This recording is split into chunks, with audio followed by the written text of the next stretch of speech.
اردیبهشت 1354 من در روزنامه فکر می‌کنم آیندگان بود چی بود آدرسی دیدم در مورد نمایشگاه کاریکاتور بلغارستان در شهر گابروو. چیز کارامو فرستادم، یه فیگوری بود به نظر من، فیگوری بود، بعد 2 تا گاو رو بود که از روی یه مجله برداشتن، 2 تا گاوی بود شخم میزد مغزش. بعد از برگزاری نمایش یه کاتالوگ اومد برای من، یه کاتالوگ خیلی قوی، دوم نمایشگاه کاریکاتور بلغارستان است که حالا هم هست، خیلی معتبره. اون کتاب برای من خیلی جالب بود.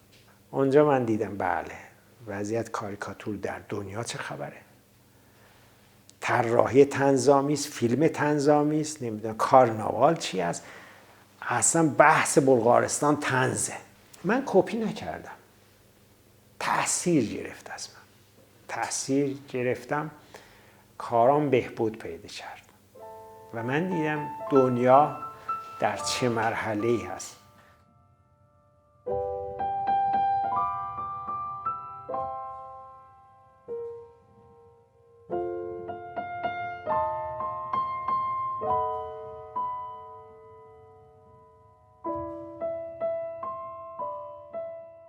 شما میفهمید در اون عکس‌العمل پدرم چی بود در مورد اون اولین نمایشگاه هم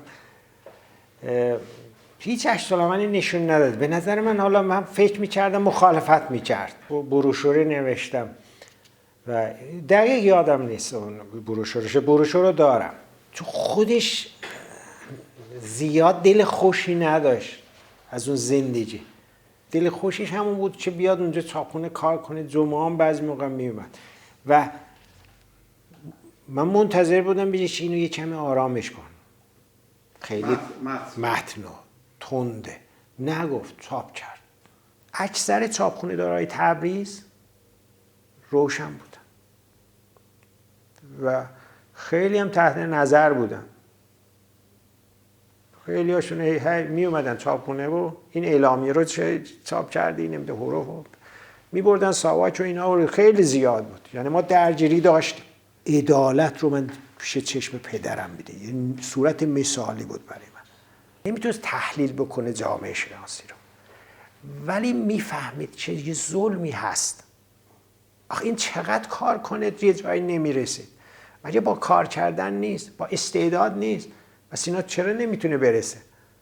خیلی باهوش بود، خیلی باهوش بود. بعدها هرچی کتابخونه من خریدم همشون خورده بود. یعنی صبح میذاشتم شب و موقعی که پیر شده بود میخوند تمام، میگفت شاید از بازم بده کتاب بده. و تعصب میکنم برای پدرم با اون استعداد خیلی زیاده. نقاشیاش هم دارم، خیلی زیبا کار کرده. یکی از کسانی میتونست باشه در آینده ولی سنجش درستی نشده در موردش.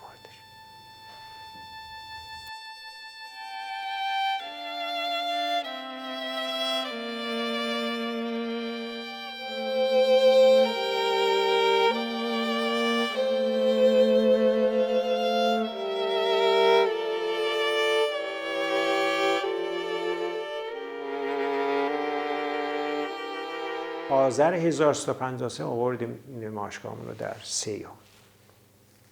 خب سیحون اومدیم خیابون وزرا، شهر فرنگ، سینما شهر فرنگ، شیک، کنار انجمن ایران و آمریکا اونجا بود. یه گالری خیلی تمیز مرمر و تشکیلات، ما اینا رو زدیم اونجا. نه اون وضعیت پیدا شد، نه اون جمعیت اومد. آره یه دی اومدن خیلی شیک و پیک و فلان و بمانو در و تمیز. آخه این چه خبره؟ پلیس هم وایستاده بیرون. گفتم اونجا چه خبر بود اینجا چه خبره؟ هیچ. گفتم بیروز اون موقع یادته اومدیم بیرون گفتیم جای ما اینجا نیست. حالا میدونید دوران دهه‌های 50 دهه روشنفکری بود، دهه رادیکالیسم بود واقعا. هم در ادبیات و شعرا و نویسنده ها همه اینجوری بودن دیگه. کار بیشتر شاعرام همین جزئیت رو داشتن. بحث سهراب سپهری یه جا بود، چنار بود، شاملو یه جا بود، رحمان یه جا. اینا اصلا جدا بودن از هم.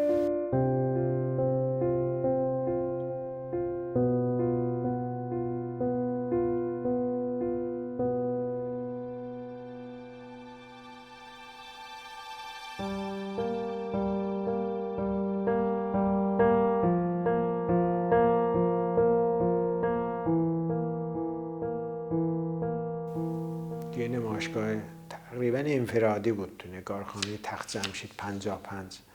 مشکلاتی داشتیم نمایشگاه گذاشتن در تهران. من نشستم کارکو گذاشتم چون اون آفیشی که بود قبلا به یه تئاتری کار کرده بودم. اونو چشیده بودم که در اون موقع که آقای ممیز اومد کارمو منو معرفی کرد. اولین بار ما نمایشگاه فردش هم برگزار کردیم اینا و دیگه من برگشتم تبریز مثل همیشه. 2 روز بعدش من زنگ زدم که آقای ساعت چه خبر از نمایشگاه؟ گفت بابا نمایشگاه برچیده شد. گفتم چرا؟ گفت شلوغ شده بود اینجا. بعد وزیر فرهنگ و اینا پهل بود اومده بود چون جشن با فیلم و اینا بالا از اون بالا بود ایوان چیز داره. گفت تو اینجا چه خبره؟ یعنی این حرفی که اونا زدم من کار ندارم. این عکس خالیشو دارم. خانم شهدادی نفیس شهدادی گرفت اون عکس رو به من داد. خلاصه درشو بستن. ما نمایشگاهمون فقط یه روز اینا برگزار شد. فرداش دانشجوها اومده بودن. اون چیزی که به من گفت من خودم ندیدم جلوه همون نگارخانه وایستاده بود که باز کنید ما بریم تو.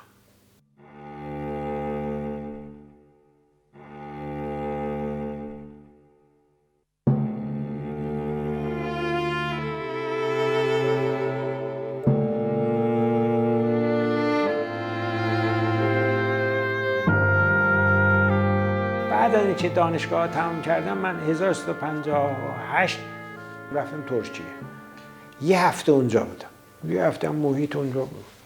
محیط خیلی سیاسی، خیلی شدید، تضادهای خیلی زیادی اونجا بود که و بعد از انقلاب شما 1 سال بعد از انقلاب از اونجا رفتم به اتریش. با قطار رفتم. اتریش رسیدم.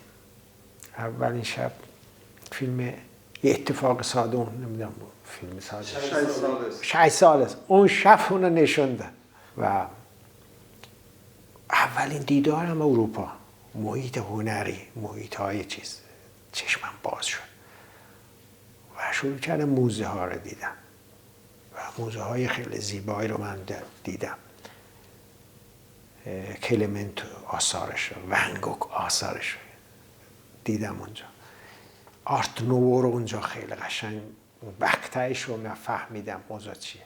از یه ماه هم بیشتر موندم چون بخشش هم مریض شدم. خونریزی معده‌ام شد رفتم بیمارستان. تو بیمارستانم طراحی کردم. داستانی اونجا. و مریض. از وقتی که شنیدم من کار هنری میکنم احترامم زیاد شد. پرستارا اومدن احترام میکردن، پزشکا احترام میکردن، آرتیست. بعد من عصرا اونجا میشستم. خیلی جالب بود. مثل یه روز نشستم مثل بودا نشست. همون این ببین چجوری نشسته. گفتم چجوری نشستم من همینجوری. یعنی نوع نشستن اینجوری بلد نبودم. خودم مثل بودا نشستم اونجوری. و کار طراحیمو شروع کردم اونجا و یه از مریضی رو کار کردم و نشسته بود. صبح که بلند شدیم بریم حموم گفت که من چند بدم اونو به من بدی. خیلی جالب بود برای من. گفت نگفت اونو بده به من. این تفکر هنوز هست تو ایران. به من میگن عکس منو بکش. اصلا این که آره که من بگم از من این عکس تو بچشم اینقدر مثلا پولشه.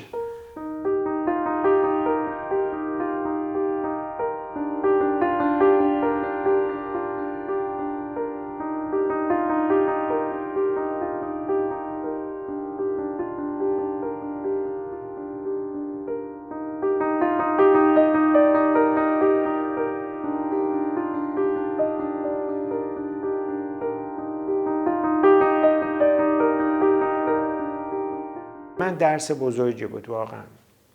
آثار رو از نزدیک دیدم و اینا و بعد برگشتم پاییزش رو برگشتم ایران و خوشبختانه بورس تحصیل اون موقع با پول خودم رفته بودم. بورس تحصیلی نبود ولی خب یه 2 ماهی باسته میرفتم ایتالیا.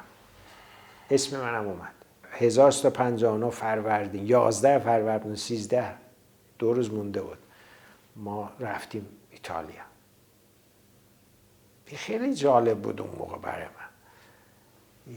از خدا بود میرسم به خدا. رفتیم شهر میلان هتل لئوناردو داوینچی بهترین هتل اسمش هم روش بهترین فرودگاه لئوناردو داوینچی است تو روم میدونید. بهترین هتلی که میلان بود لئوناردو داوینچی بود. تو تبریز یه نفر شما هتل خیابون به عنوان سلطان محمد نداریم. بابا این سلطانش رو حذف کنید محمدش رو بذارید. چرا این یه هنرمند بین الملل متروپولیتن بهش افتخار میکنه سلطان محمد رو؟ چرا نمیذارید یه اسم خیابون؟ چه اشکالی داره؟ نمیدونم. من اونجا موزه رفتیم و موزه های مختلفی که اینجا لیستشو دارم. موزه هنر معاصر میلان که میرفتیم میدانی بود یه خیابونی بود پر از گالری بود. عصر من پاتوقم اونجا بود. میرفتم کلیسای معروف گوتیچه حالا اون دوما اونجا بود که من خب یه چیز شبیه گوتیچ شده بود اونجا گالری های خیلی زیادی بود اونجا دیدم و کار میکردم و خیلی جالب بود. وقتی من نقاشی میچشیدم تو هتل میذاشتم هر روز اونجا رو میوردن تمیز میکردن یعنی زنای بود و من شب که میومدم میدیدم همون کارم همونجا هست درست مترایش هم میزدم علامت میزدم میدم اصلا دست نزده. یعنی یه روز من منتظر شدم اونجا ببینم این چیه. یه خانم خدمتکاری بود اومد گفت که شما یه آرتیست خوبی هست. یعنی خیلی جالب. یه خدمتکار این هنر رو میفهمید ارزش میذاشت درکی داشت یعنی زندگی رو میفهمیدن. همش فکر میکنم ما زندگی رو اداشو در میاریم تا زندگی بکنیم